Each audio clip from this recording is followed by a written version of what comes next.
Bonjour à tous, société TDR Group. Nous sommes spécialisés dans l'intégration de solutions robotiques. Nous proposons des solutions robotiques industrielles, collaboratives,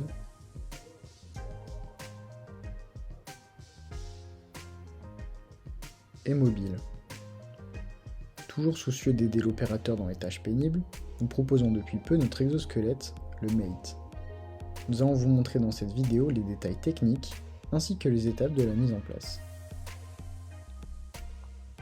Dans un premier temps, le réglage de la hauteur en fonction de la taille de l'opérateur. À savoir que le niveau 4 correspond à une personne d'1,80 m. L'exosquelette est modulable et s'adapte à tout type de personne. Autre exemple, à ce niveau, le réglage en fonction de la largeur des épaules. L'exosquelette est sur glissière, ce qui empêche les frottements sur le corps. Nous pouvons maintenant enfiler l'exosquelette comme un sac à dos, spécificité qui lui permet d'être facilement mis en place et qui permet de mettre l'exosquelette uniquement lorsque l'on en a le besoin.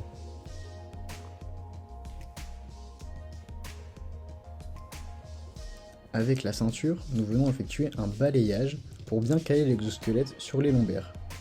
Nous pouvons ensuite la serrer. Ces languettes permettent de venir bien plaquer au niveau des lombaires.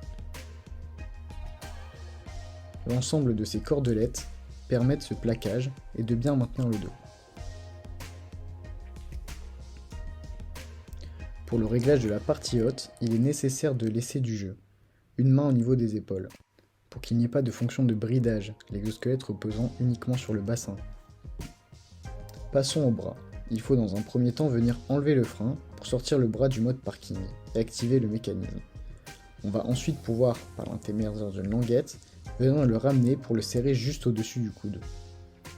Nous effectuons la même opération de l'autre côté.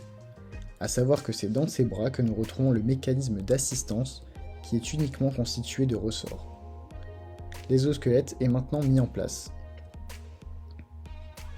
Nous pouvons voir que le port de l'exosquelette permet une liberté de mouvement. Il ne gêne en rien les mouvements du quotidien. Dernier point important, le réglage de la puissance de l'assistance. De 1 à 7, il permet d'adapter l'assistance en fonction de la personne qui l'utilise.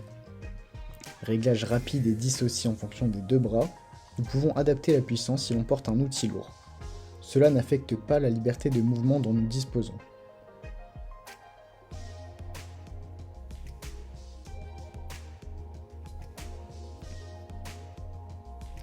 Nous allons maintenant voir comment enlever l'exosquelette. Nous commençons dans un premier temps par les bras. Nous venons le détacher, puis tout en tenant la languette, on vient pousser en arrière pour bloquer le bras en mode parking. Il faut ensuite impérativement activer le frein pour venir bloquer le mécanisme. Même système de l'autre côté. Dernière étape, enlever le sac à dos. Comme vous pouvez le voir, la mise en place de l'exosquelette est très rapide.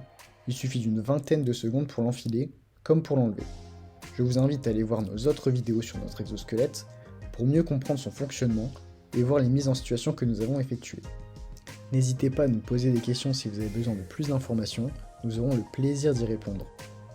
Merci à tous.